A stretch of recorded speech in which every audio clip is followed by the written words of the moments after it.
जय हिंद दोस्तों, मैं विकास कुमार आप सभी का ब्रिलियंट मैथ्स पर स्वागत करता हूं। चलिए इस वीडियो में हम लोग पढ़ने वाले हैं कक्षा 10 के प्रश्नावली 4.3 के प्रश्न नंबर 6 जो कि एग्जाम की दृष्टि से बहुत ही इम्पोर्टेंट क्वेश्चन है। तो आइए ध्यान दीजिए, क्वेश्चन पढ़ते हैं। देखिए क्वेश्चन कह रहा है कि एक आयताकार खेत का विकर्ण उसकी छोटी भुजा से 60 मीटर अधिक लंबी है। यहाँ पर ध्यान दीजिए क्या कर रहा है, खेत का जो विकर्ण है ना छोटी भुजा से 60 मीटर अधिक है। यानी कि यहाँ पर क्या मानेंगे, छोटी भुजा और छोटी भुजा मान लेंगे तो विकर्ण अपने आप आ जाएगा। क्यों? क्योंकि क्वेश्चन ने करा कि छोटी भुजा से विकर्ण 60 मीटर क्या है, अधिक है। इस बात को याद रखिएगा। यदि बड़ी भुजा छोटी भुजा से 30 मीटर अधिक हो और बड़ी भुजा जो है ना छोटी भुजा से कितना अधिक है, 30 मीटर अधिक है, तो खेत की भुजाएं ज्ञात कीजिए। तो खेत आयताकार है, तो आयताकार खेत में क्या होगा, एक लंबाई होगा और एक क्या होगा, चौड़ाई होगा। अर्थात लंबाई और चौड़ाई ज्ञात करना है। तो आइए ध्यान दीजिए, सबसे पहले क्या मानेंगे, मानेंगे कि आयताकार खेत की छोटी भुजा कितना है, x मीटर। नहीं पता है तो मान लेंगे। माना माना आयताकार खेत की छोटी भुजा बराबर, छोटी भुजा क्या माने हैं यहाँ पर, BC। तो छोटी भुजा BC बराबर x मीटर। इस बात को याद रखिएगा। इसलिए आयताकार खेत की बड़ी भुजा, आयताकार खेत की बड़ी भुजा बड़ी भुजा क्या लिए हैं, तो AB लिए हैं। AB बराबर कितना हो जाएगा, तो x प्लस 30 मीटर। कोई सोचेगा क्यों सर, इसलिए मेरे प्यारे बच्चों, इसलिए क्योंकि क्वेश्चन ही कह रहा था कि छोटी भुजा जितना है ना उससे 30 मीटर अधिक बड़ी भुजा है। ठीक, अब फिर लिखेंगे आयताकार खेत का विकर्ण। तो विकर्ण कौन लिए हैं, तो AC। विकर्ण AC बराबर क्या हो जाएगा, x प्लस 60। फिर वही बात है, क्योंकि क्वेश्चन ही कह रहा था कि छोटी भुजा जितना है ना उससे 60 मीटर अधिक इसका जो विकर्ण है। समझ रहे हैं ना, इसलिए क्या लिख दिए, x प्लस 60 मीटर। अब ध्यान दीजिए, अब लिखेंगे प्रश्न से। क्या लिखेंगे, प्रश्न से अब चलेंगे।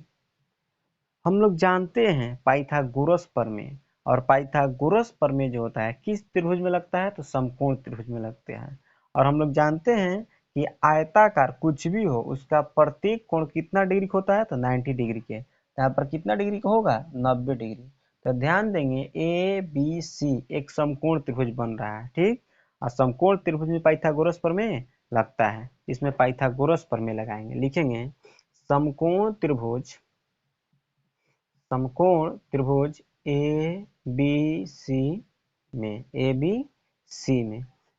ABC में तो पाइथागोरस प्रमेय यही कहता है कि लंब स्क्वायर प्लस आधार स्क्वायर बराबर कोण स्क्वायर होता है।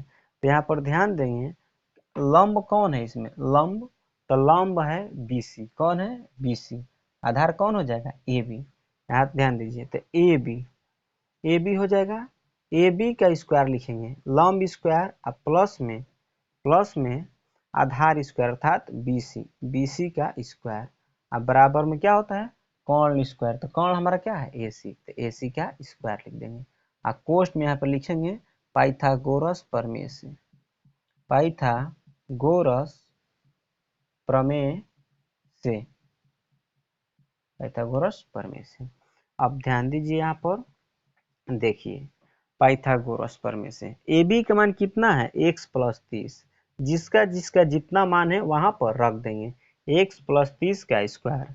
BC का मान कितना है, x का स्क्वायर बराबर AC का मान कितना है, x प्लस 60 का होल स्क्वायर।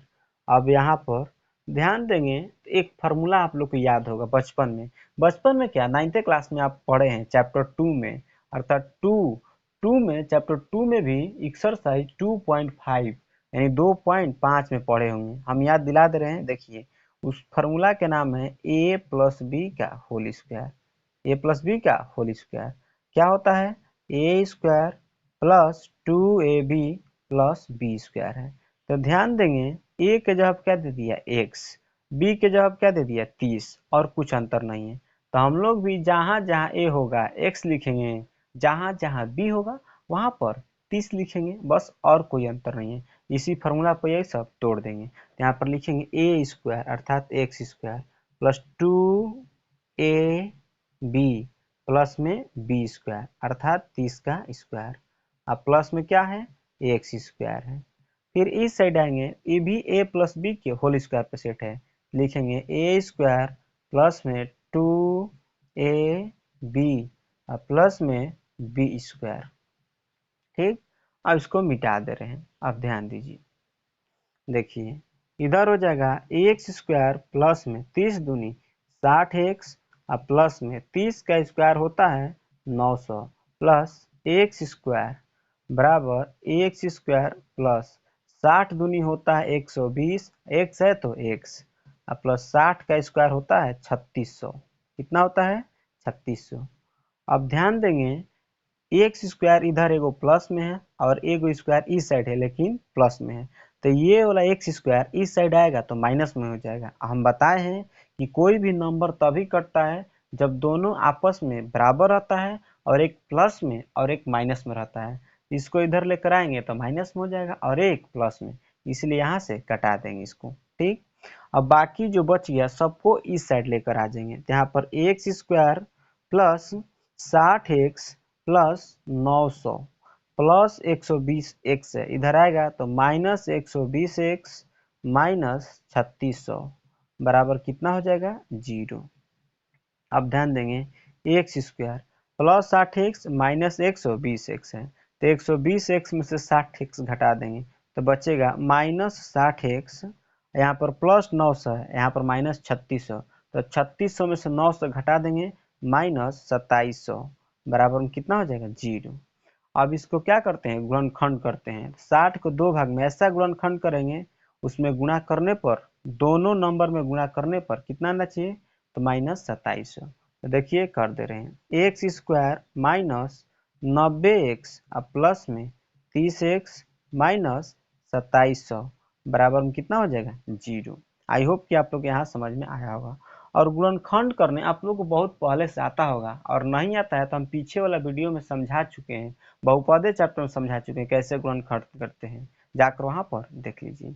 और देखिए यहाँ पर माइनस 60x है ना, फिर इसको 90x और 30x को हल करेंगे ना तो माइनस 60x आ जाएगा।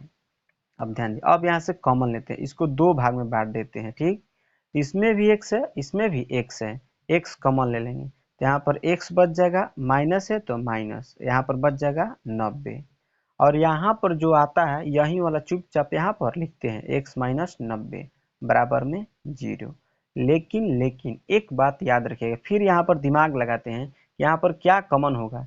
यहाँ पर ध्यान देंगे x है लेकिन ऊपर जस्ट ध्यान देंगे 30x है, यानी कि यहाँ पर क्या कॉमन हुआ होगा प्लस 30, फिर 30 में x में गुणा करेंगे तो 30x आ जाएगा। समझ रहे हो ना।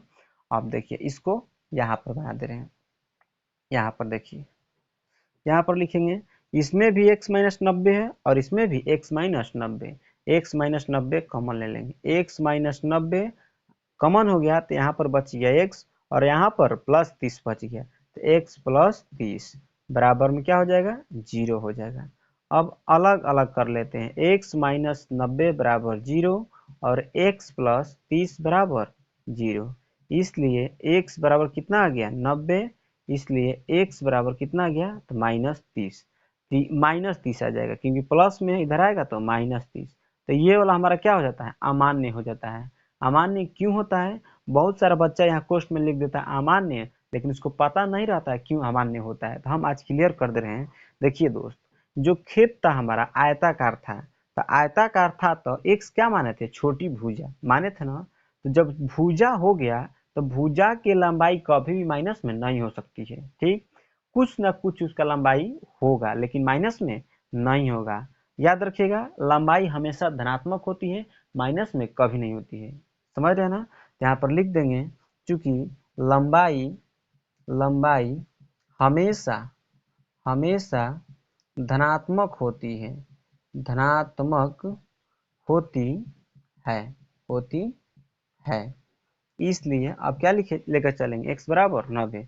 इसलिए लिखेंगे छोटी भुजा बराबर, छोटी भुजा बराबर, छोटी भुजा क्या माने थे x, x बराबर कितना हो जाएगा 90 मीटर हो जाएगा। ठीक, बड़ी भुजा बराबर, बड़ी भुजा बराबर x प्लस 30 था ना, यहाँ पर 90 आप प्लस में 30 लिख देंगे, यानी कितना हो जाएगा 120 मीटर हो जाएगा। यानी कि छोटी भुजा कितना आ गया 90 मीटर और बड़ी भुजा कितना आ गया x मीटर, और यही हम लोग को निकालना था। आई होप कि आप लोग को पूरा कंप्लीट समझ में आया होगा। तो चलिए मेरे प्यारे दोस्त लोग, आज के लिए इतना ही, फिर मिलते हैं नेक्स्ट वीडियो में। और एक बात, हाँ, यदि आप लोग समझ में आया हो क्वेश्चन तो आप लोग चैनल को सब्सक्राइब जरूर कीजिएगा, वीडियो को लाइक कीजिए और अपने दोस्तों के पास भी शेयर कीजिए। और देखिए दोस्त, मेरा जितना जल्दी सपोर्ट कीजिएगा उतना ही जल्दी आप लोग को बहुत और बेहतर ढंग से पढ़ाने वाले हैं, क्योंकि मेरा जो बोर्ड है ना बहुत छोटा है। आप लोग कभी दिखाएंगे ठीक ना कैसे बनाते हैं, बहुत प्रॉब्लम मतलब झेलना पड़ता है। तो चलिए आज के इतना ही, फिर मिलते हैं नेक्स्ट वीडियो में, तब तक के लिए बाय बाय।